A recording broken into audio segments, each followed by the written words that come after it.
រៀបសួរអ្នកទាំងអស់គ្នាថ្ងៃនេះខ្ញុំមកបង្ហាញអំពីអឺរបៀបនៃការ remove watermark នៅលើឯកសារដូចជាឯកសារ PDF អញ្ចឹងធម្មតាឯកសារ Word អីយើងអាច remove watermark ได้បានប៉ុន្តែអានេះយើងចង់បង្ហាញអំពីរបៀបនៃការ remove watermark នៅលើfile PDF ជាដំបូងយើង file នេះខ្ញុំបាន download មកពីខាងអ៊ីនធឺណិតអញ្ចឹងខ្ញុំបើកសិនអូខេ file នេះខ្ញុំបានdownload បានរួចហើយវាមាននេះ watermark www.facebook.com 7ខ្មែរអញ្ចឹងឯកសារនេះខ្ញុំ download មកពី online ទេវាអត់មានជារបស់ខ្ញុំផ្ទាល់ទេនេះវាមាន watermark បែបនេះខ្ញុំ scroll ឲ្យមើល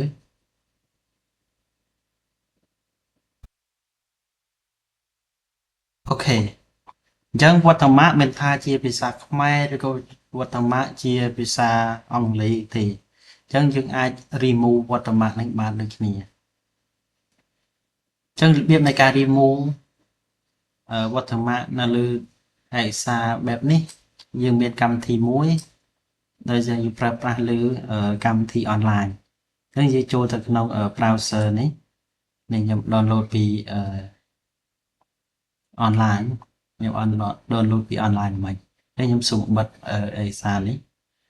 ខ្ញុំ download ពីហើយខ្ញុំទៅបើកកម្មវិធីសម្រាប់remove watermark អូខេអ្នកទាំងអស់គ្នាអាច search នេះ D PDF search ជាមកហើយយើងចូលទៅប្រើប្រាស់មក dpdf.com remove watermark អញ្ចឹងយើងចាប់ផ្ដើម choose file ខ្ញុំចូលទៅក្នុង desktop របស់ខ្ញុំវិញឈ្មោះឯកសារឈ្មោះថារដ្ឋបាលហើយយើងយកពាក្យថា open អញ្ចឹងឯកសាររដ្ឋបាលនេះយើងចាប់ផ្ដើម upload ចូលមកហើយយើងចាប់ផ្ដើម convert វាបញ្ជាក់ម្ដងទៀតកន្លែង convert នេះសម្រាប់ឯកសាររបស់យើងដែលមិនបានចូលជាaccount pro ឬក៏យើង upgrade account ទេយើងប្រើប្រាស់បានតែក្រោម200ទំព័រចុះមកក្រោមបើយើង upgrade យើងអាចបានលើសពីហ្នឹងប៉ុន្តែយើងអាចមានវិធីសាស្ត្រមួយបំបែកវាឧទាហរណ៍ថាឯកសាររបស់យើងមាន300ទំព័រអញ្ចឹងយើងអាចបំបែកមួយ file យើងដាក់150ទំព័រទៅ file ទី2 150ទំព័រទៅស្មើនឹង300 file បាត់ហើយ300ទំព័រច្រឡំ300 file អញ្ចឹងយើងកន្លែងនេះយើង remove ហើយយើងគេឲ្យយើង preview ហើយយើងចុចកន្លែង load full PDF អញ្ចឹងនេះបានមកអស់ហើយឯកសារមិញហ្នឹងអត់មាន watermark ទេចេញមកអស់នេះ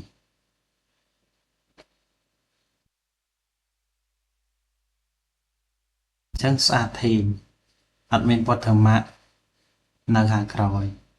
បញ្ជាក់ម្ដងទៀត watermark អង់គ្លេសក៏ដោយភាសាខ្មែរក៏ដោយឈ្មោះក៏ដោយនៅខាងក្រោយគឺ remove អស់អញ្ចឹងយើង download ឯកសារហ្នឹងយកមកប្រើប្រាស់បាននេះតែងទៅជា file បែបនេះទេអត់មាន watermark ទេ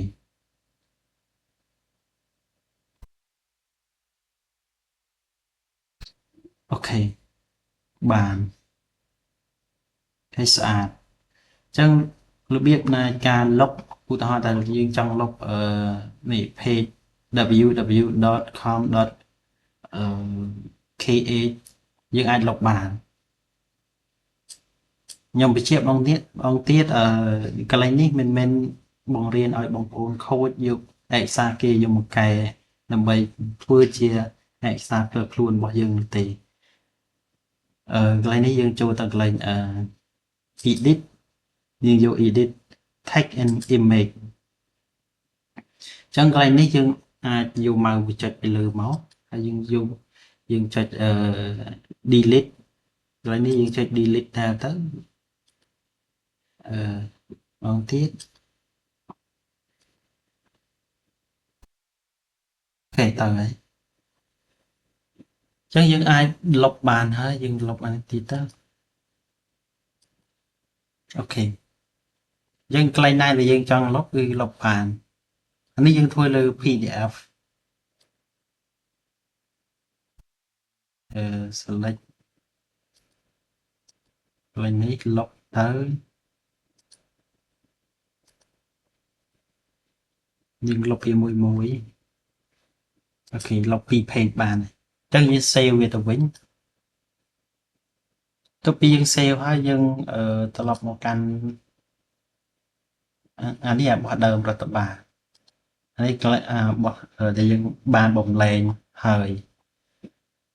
ចឹង file ដែលយើងបានបំលែងហើយយើងបិទវាសិនទៅចាំនេះយើងបើកវាសាថ្មីចឹង file ដែលយើងបានកែនេះ file ដែលយើងបានកែមិញ header footer ដែលយើងលុបមិញគឺស្អាតទេនេះឯកសារនេះខ្ញុំព្យាបម្ដងទៀតខ្ញុំអត់មានបង្រៀនឲ្យយើងយកឯកសារគេមកបំលែងធ្វើជាឯកសាររបស់ខ្លួនឯងទេនេះស្អាតហើយអានេះយើងអាចលុបបាននេះខាងក្រោមនេះអាចលុប page លុបអីគេបានអូខេ watermark គឺអស់ហើយនេះស្អាតអស់ហើយ